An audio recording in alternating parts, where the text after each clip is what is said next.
I had these shoes for like a year. And it's 40% off. Do you want Like for your $75. birthday? What do you want me to get you for your birthday? Well, I feel like I could just pay $75 for these ones. But like, there's a lens, and I have like $30 on. I think I have like $45 on Amazon, and then it's like $240. So, boom, $200 lens. And then I showed you those shoes, but I don't know if I really want those Jordans anymore.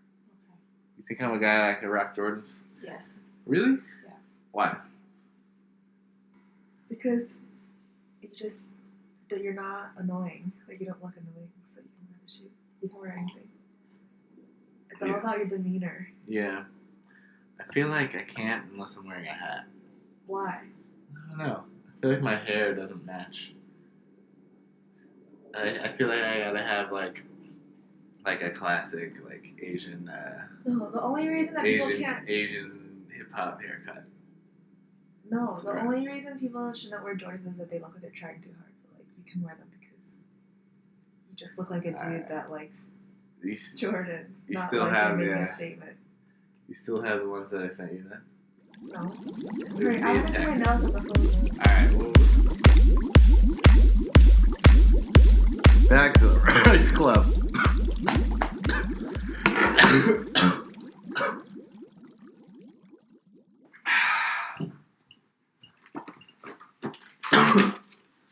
Alright, welcome back. Remember, this is the Terrace House podcast on the Rice Club. We're talking about episodes 2 and 3. We didn't write down the names, right? No. But they're episodes 2 and 3. It's available for torrent on that Naya torrent site that everybody's used to using. Or you could try the VPN. Our VPN stopped working. Send in questions, comments at Rye and Louie. And then Joyce said it wrong last time, but your Twitter is? I actually don't really remember. All right. Well, look at the description, or the riceclub.wordpress.com. Click on the contact form, and you can send questions or comments. I don't think a VPN is like bad. All right. Well, use the VPN. I didn't say I said it's on the torrent thing too if you want to use that. But we'll be using the VPN. Okay, well, make sure you take that part out. All right. For our 2 listeners monthly. Yeah, I know. Just in case we start blowing up and we become famous. Mm-hmm. I'm sure people have said way worse things. I know. I'm half joking. Yeah. But not really. All right. So we'll just run through what happens in episode 2 and 3, hella quick, and then just talk about whatever we want to talk about. And then we have a new ongoing topic that we'll do. So, episode 2. So there's breakfast. They talk about Corvettes, and Shohei doesn't really care or something. Well, they talk... Alright, start over. Alright, episode 2. First they have breakfast. Nothing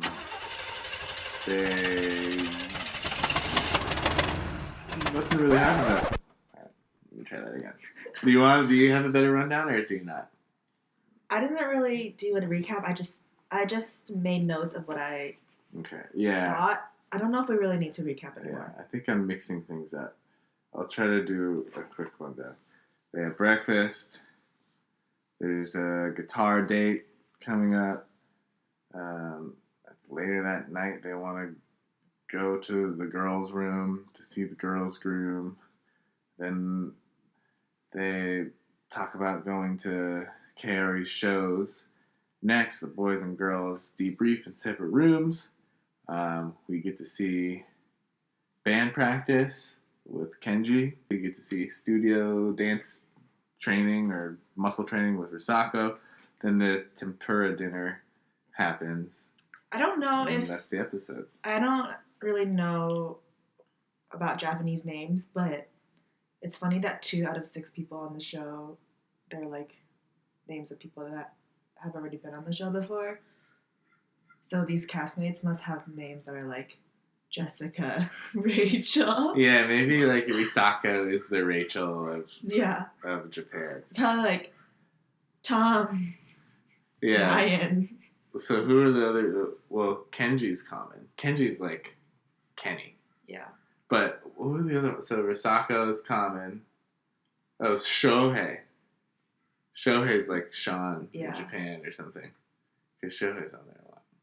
Risako is an old name, but I don't think you watched that season. Yeah. But well, I just thought it was funny. Yeah. All right. So that's the episode. A little breakfast, girls' room, boys, girls, band practice, studio, tempura.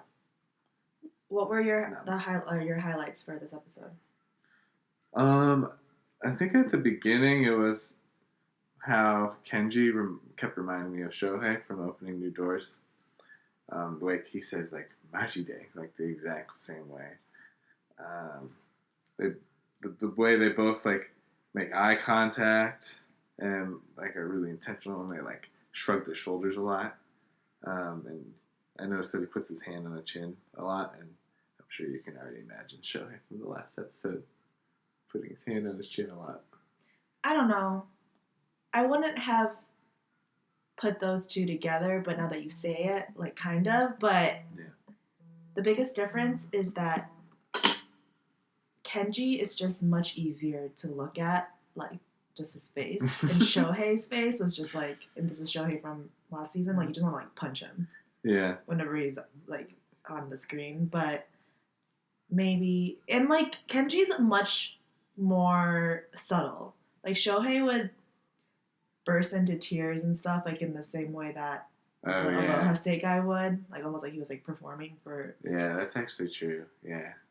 But the thing about Kenny that is really weird is, like, I don't know. I guess I wish this wasn't a podcast. It was like a YouTube channel, so we could like post Kenny's artwork. But it's like he makes drawings of these like Californian blondes with like huge boobs. Yeah. Like eating burgers or something, but then like while they're about to eat their burger, they're like lifting up their shirt and like a bunch of underboob is showing. Like I just don't understand how like underboob. What is like what's up with that? Like I don't get it. It's a little weird. It's disturbing to me. I don't know. I guess it just maybe there's just the culture of like the pinup girl. So it's not like he's like coming up with these out of the blue, but it's drawing on the history of like pinup girls. Oh, that's my kind of gross because the pinup girls are kind of also like a surfer thing too, more like a skater, surfer, musician, ska kind of like look. So maybe that's where the history is. But if he's just doing that, the rest of them aren't that bad. The one with the burger is really weird. It's like, why would someone be about to eat a burger and then just be lifting up their shirt? It's a porn thing, bizarre turn on that doesn't make sense. Also, the fact that like he draws on his MacBook, but then uses his like, what is this called, the keypad, to like trace, and Kaori's like, you don't have an Apple Pencil or like whatever it is. I think that's episode 3. Oh, well, we're so we're going into so I guess I'll just do a quick rundown of 3 then. So episode 3 have the breakfast, and it's already just Ruka and Risako. Everybody else was gone, so they had like a long day. They went to go get pancakes, and then they go see the movie, but they don't show the movie. Then after that, they show Kenji doing his art, and I think it was Kenji and Kaori, drawing on the computer together, and her like modifying his art. Then Risako and Ruka come back from their date, and they have a dinner with the whole house. On the rooftop, Shohei and Ruka talk about their love lives. And then there's a recap of the date in the girls' room from Risako to Kaori. And I think that was it. And Kaori, after episode 3, becomes the, like you said, person that people just dump their stuff on. And, like, rant about other people. That's not really my point. So starting at episode 2, and then much more so by the time we get to episode 4, but we're not talking about that yet. I don't know, maybe this is me, but I started getting annoyed with her, and I realized this after we watched it a second time, where Kaori's just the type of girl who's just quietly confident, nothing really, like, ever wrong with her, just, like, even-keeled. And not to the point where she's unapproachable, because when she's in conversation, she's still, like, relatable and able to be, like, empathetic and just, like, have good conversations. But there's nothing really about her that makes me feel like, oh, like, she's relatable. She's just, like, so... A little smug or... Yes, yeah. Because she's so, like, she had a corporate job, but then she's so talented at art, all of a sudden she just, like, pivoted to that and then is able to have a full-time career doing that. I mean, I don't know her background at all. I think I'm being very judgmental. But after watching this episode another time, that's kind of why... Yeah, and it's one of those, oh, I didn't realize I was coming off that way. I feel like that's how it is for her. But I think in my own life, there are people like that where there's nothing wrong with them. They're, like, nice people, but it's more just, like, maybe it's jealousy. I don't know. Just, like, you're so... like, perfect. But it's not even like they're trying to act perfect. It's just like that's it's just like their life. Like they're just even keeled. Like, they're so humble. Yeah. They're so humble about it. Yeah. You don't know if they're lying or if it's genuine. It's like a never like you just there aren't any flaws to this person. That it's like you're coming off as trying to, I don't know, I guess they're coming off as, like, not really sharing or speaking anything, so they're not ever exposing those flaws. Though, like, you have them, it's just that you're not doing anything to show them. Because they already have such a, like, grand image in front of everybody else. I think she's the one that would say, oh, I didn't mean to. And, like, you might genuinely believe that. But she said it so well. I don't think that she comes off as smug, though. Like, I don't think that any of the housemates would have any issue with her. Yeah. But it's just that she is able to... Like, she's going to... Probably the entire season, she's going to be able to, deflect any type of attention on her. Yeah. In that, like, romantic aspect, like, where the dating aspect of the show, she's probably going to be able to just brush off. But I think there will be something that happens where, like, she gets immersed in it. Yeah. And... There's always one girl in every season that is there. You can tell, like, purely for career purposes, and that was Arisa in the first Tokyo season. Yeah. And she was, like, starting her hat, like, company, and she got roped into the romantic, drama because she went out on a date with Armand and was, like, and then rejected him. And then same with, in this most recent season, Risako. Yeah. Was that her name, Risako? The one that had, like, the wavy hair that the drummer, or not the bassist, liked. Oh, yeah. They're always the older ones, too. Yeah. Yeah, because it's like, why are you here? You're not really putting yourself out there, but the act of trying to get on the show would mean that you're a person that wants to put yourself out there. But obviously, it's not her wanting to put herself out there. It's just her wanting to put her product out there. Oh, do you want to talk about the Tempura Incident? Yeah, I feel like that's been well discussed. What's your... I guess we could break down, like, the two philosophies that were going head-to-head and then give our takes. I think it was fine up until Shohei made that comment about how people who only specialize in one thing are going to die off because they're, like... weaker. Yeah, so he was full on, like, millennial Gen Z kind of attitude about career. We're like, oh, I want to shift my career all the time. I don't want to stay in one place for too long. I have multiple interests. And then the other side of the argument was mostly Haruka, who was just like, you're going to come off as aimless because you're not dedicated to one thing. And it's like noble to be dedicated to one thing. Well, it's just like the commentator said. It's fine to have that mentality, but just do it quietly. But like he hasn't accomplished anything to be like, yeah, this is like proven to be like a viable way of like living. Yeah. And so like he should just like shut up and go accomplish whatever it is that he his vision. Because he kind of wears it on his sleeve a lot. Like he hasn't really done much with the type of career choices he's been making, but whenever people ask him about it, he's like way too openly willing to keep talking about it when it hasn't really been all that successful for you. Well, it's kind of unclear what is his main goal to become successful in doing this, or he just wants to live a life of like just doing little things. Good health. The point is that he doesn't want to have to like accomplish like any. I don't know. I don't really understand. I think it seems like he has a chip on his shoulder, like insecurity about this whole thing. So probably just as aimless. I don't know, and is like trying to defend it. Yeah, it's like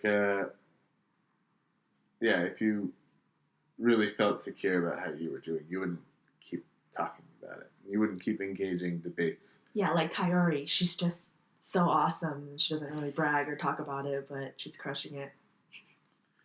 Yeah. Oh, yeah, man. I just realized what you meant. Oh my god, you're too high right now.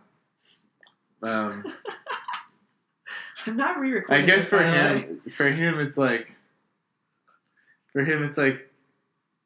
he feels like if he sticks to one thing consistently, then that one thing will not be completely fulfilled, because at some point he doesn't love it like he used to, like a year ago or 5 years ago.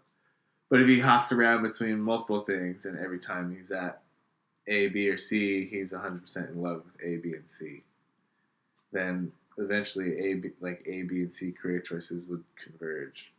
Yeah. Altogether. I don't know. I think there will be more drama about that upcoming, where someone calls him out being like,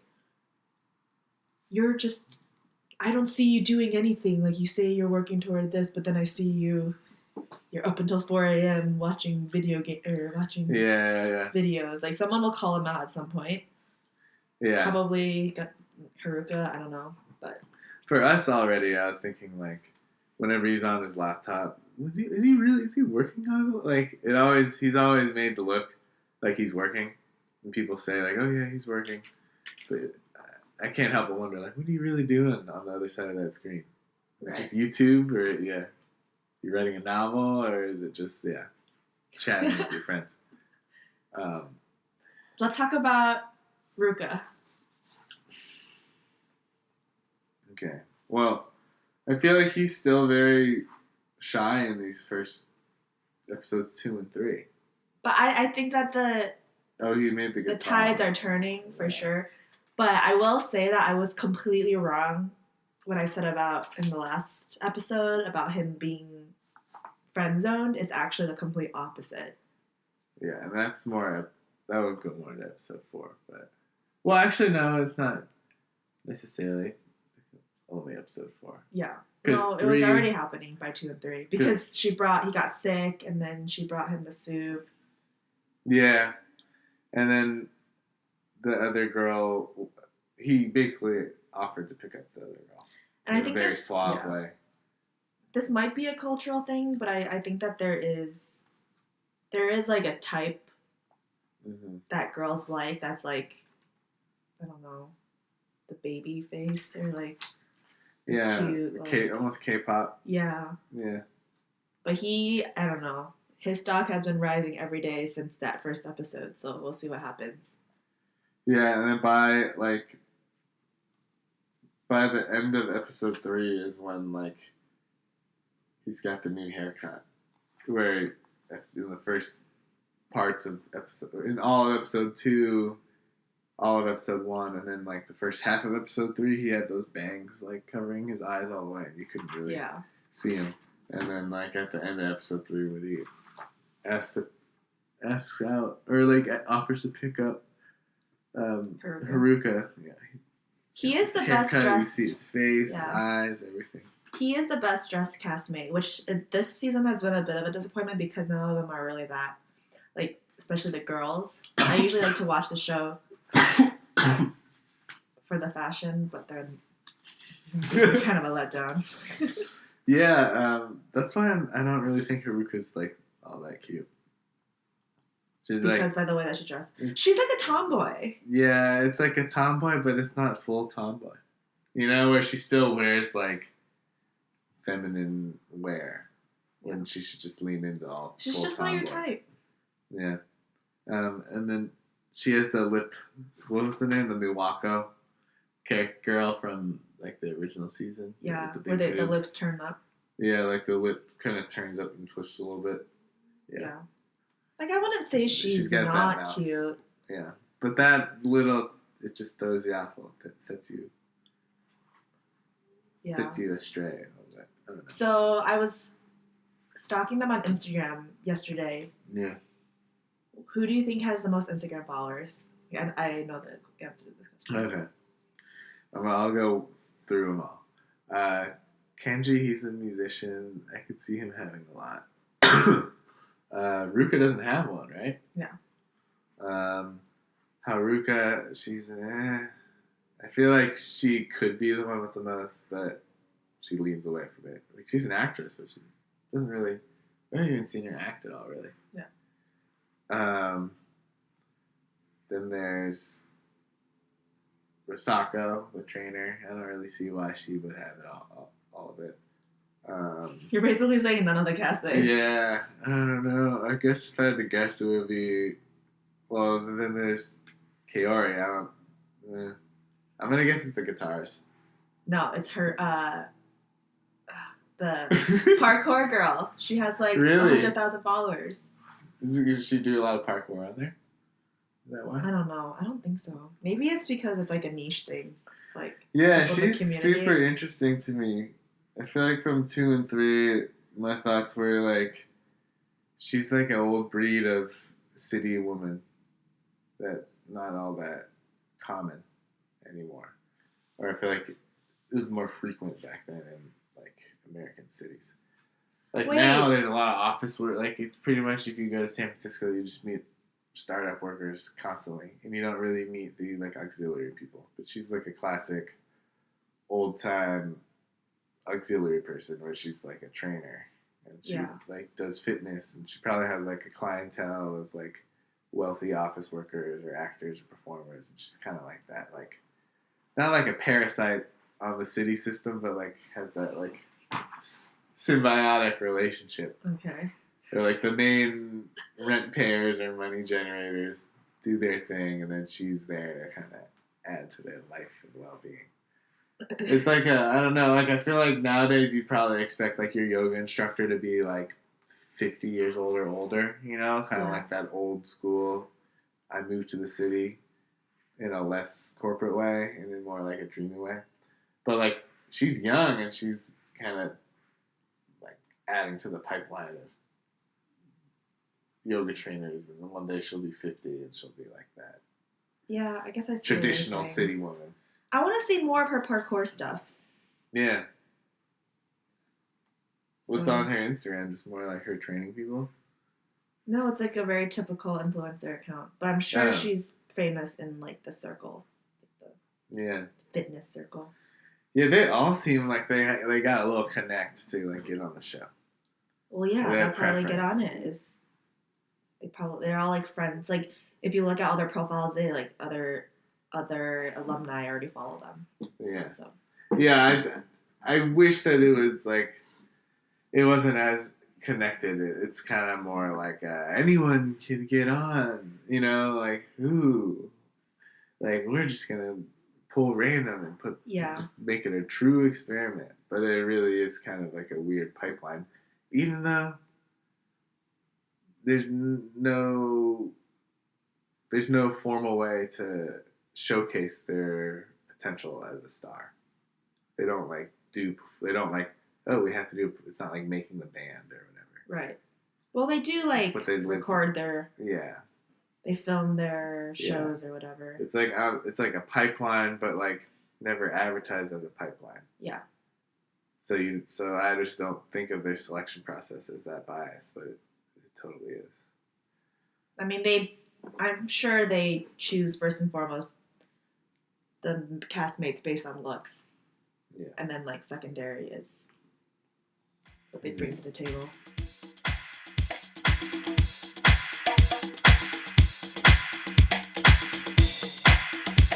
This is like a thing that's pretty common in Terrace House, where a guy has a shirt in English, but it's not like a name brand that we would recognize. It just has like a random English sentence or a saying on it. And it's not like we would recognize it here as Americans. It's like, oh, Louis Vuitton or whatever, or like a big designer. But it's made off and like constructed like it's like a fancy designer shirt. Yeah. So, and it always seems like they kind of know what the shirt says, but they don't really know. Because if they knew what the shirt said, if they knew what the English said, it would probably be a little more cheesy. Like if I wore a shirt like that, it would be pretty cheesy. But to them, it's like, oh, it's like in foreign characters, so it looks artistic. This is not anything new. Like a lot of, if you go to Asia, like there's some crazy shit that gets put on shirts. Yeah, and they don't even know what it means, and it makes it seem cooler. Haven't you seen the little kid that wears like "I fuck on the first date"? No. Wow, that's an extreme version. I haven't seen that. But yeah, it's like this fat little Asian kid wearing "I fuck on the first date." Designer. Ooh, designer. So Kenji's shirt in episode 3, it said Captain's Helm on it. And I thought that was like a really prime example of like a random artsy saying that Japanese people wear in their shirts. Yeah. I came up with some other ones. Faint imagery. Another one could be savage heritage. Another one could just be debauchery.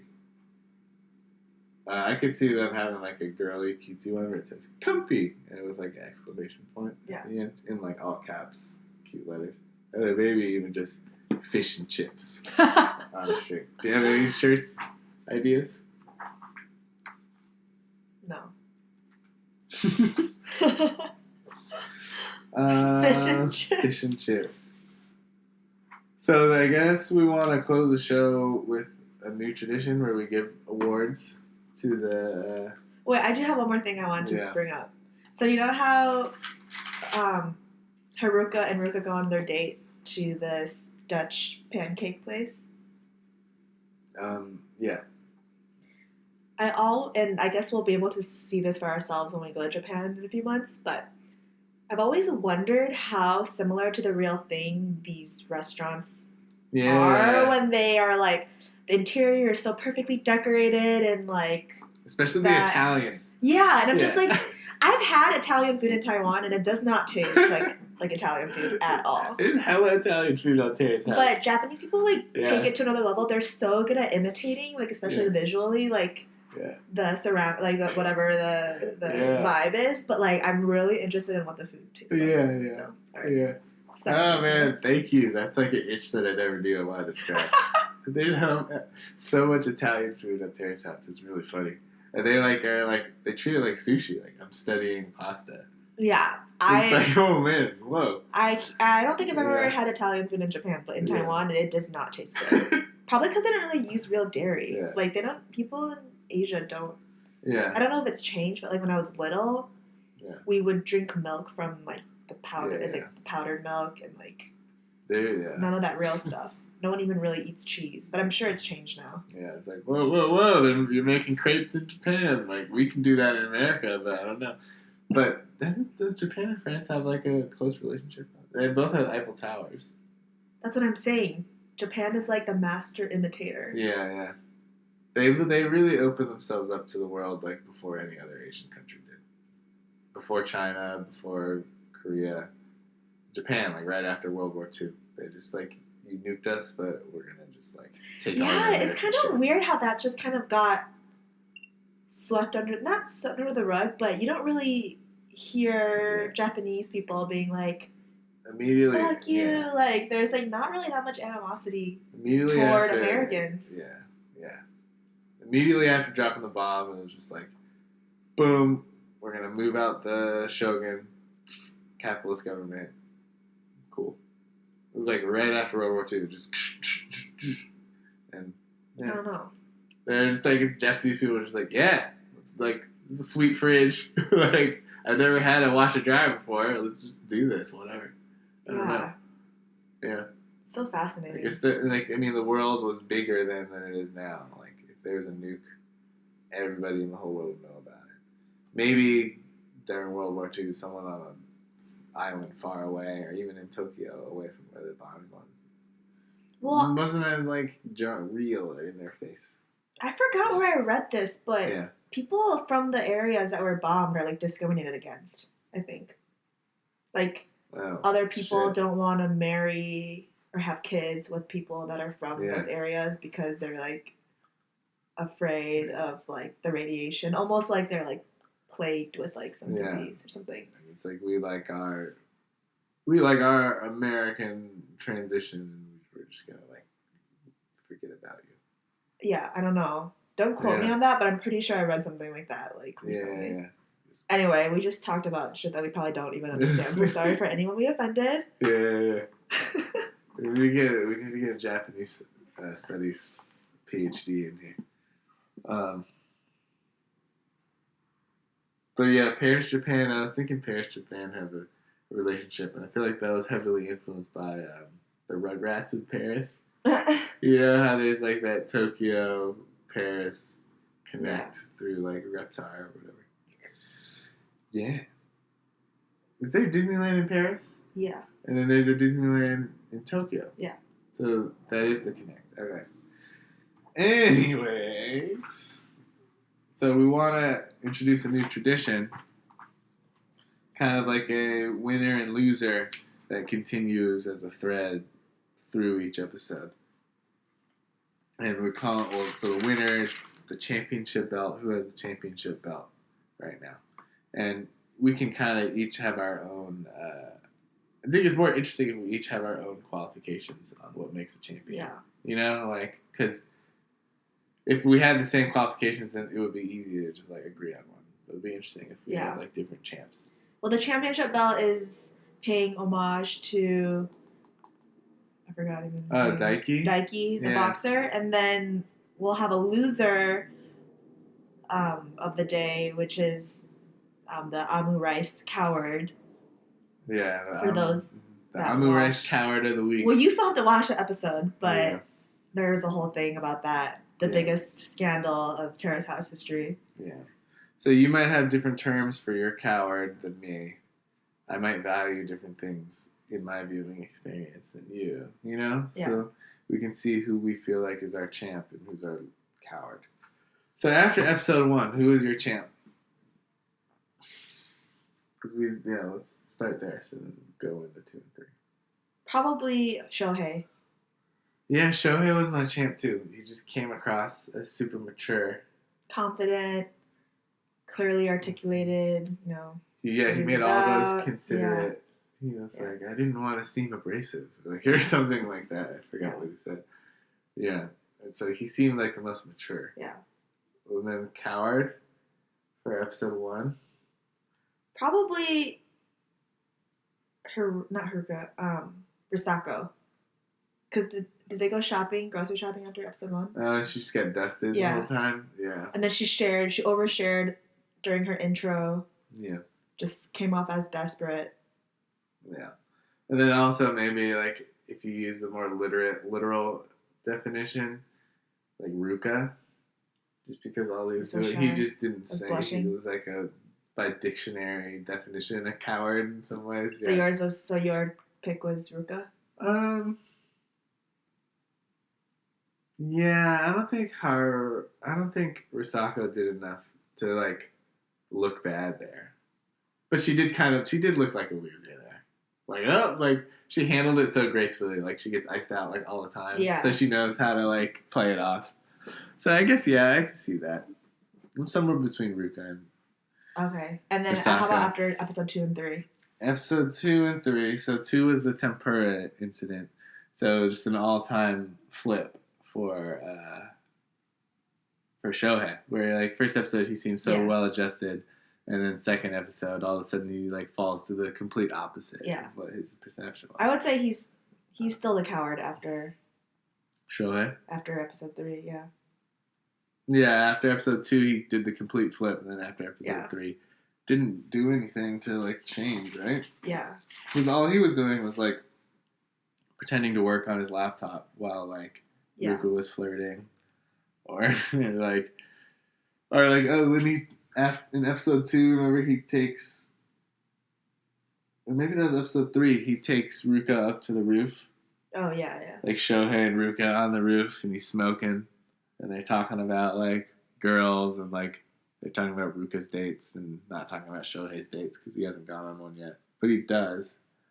But yeah, at that moment, like right then and there, I realized, like, man, this guy's going to just be on the show forever. Yeah. And just kind of, like, just talk to people. Feels more immature as the episodes go on, even though he's, like, in his late 20s. Yeah, like the first time he crossed his legs and leaned back in his chair, it seemed cool. And then every time after that, it just seemed like a front or like you're making excuses again somehow by not even saying anything, leaning back. I see all your excuses coming in. Yeah. What about the winner? Well, one more thing about Shohei. I was saying that he's going to be the 7th man in the house, where there'll be like 3 boys and 3 girls living in the terrace house, and then he's just going to be the 7th boy, just that lives on the roof and just smokes, like, chain smokes all day. People come talk to him. So he'd be the 7th man on the show. What were we saying, though? The winner. The winner. Yeah. Oh, yeah. Does the championship belt... Well, obviously it can't stay with Shohei because... Or not. Yeah. It can't stay with him because... Can someone be a champion and a coward? That was. No. So I think it goes to Haruka. Yeah. Yeah, we're kind of on the same page there. Nobody else really did anything. Well, she kind of won that debate with Shohei about... Yeah. And nobody else really did anything. Yeah. And then all the guys want to, like, go out on dates with her. So. Yeah. I mean, we saw, like, Kaori do her artwork, or, like, Kenji play guitar, but nobody else, like, really did anything that affected, like, the dynamics. Right. I feel like we're both like, with these losers and belts for just valuing the dynamics of the house. She had a little pinky. So I remember writing down that her pinky only goes, like, halfway between the middle joint and the top joint. Yeah. Of her ring finger. But mine goes all the way to the top joint. Did you make it to the top joint? Yeah. So her pinky's like a good, like... My sister's is like that too. Centimeter smaller. Yeah. Like, my sister's is like that. She's got a... Yeah. So she's the champ after 2.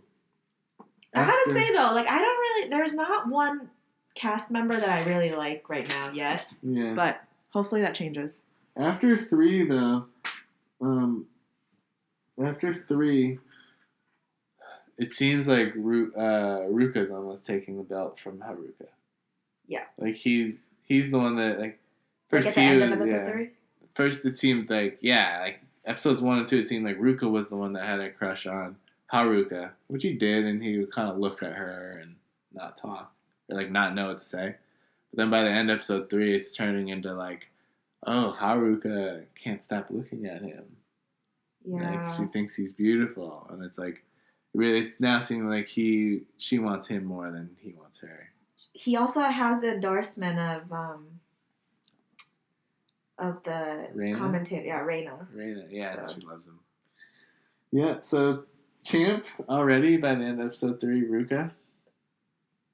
I would still say it's Haruka. After 3? Nothing's really happened yet. I would say it's more into episode 4. Yeah. But we're not talking about that. I don't know. Well, we can have our differences. You can... I'm already giving it to Ruka. He got a lot of credit from the hosts. Okay. For, like, mine's still asking Haruka. Or offering to pick up her guitar, and they thought he was really suave already just from that. Yours Haruka? Yeah. And then it may be long until we have another coward, but it's Shohei. He might just be the coward for like the rest of. I feel like thinking even about episode 4, he was definitely a coward in some ways. I can't really see any of the other castmates at this point doing anything that's like that would warrant it.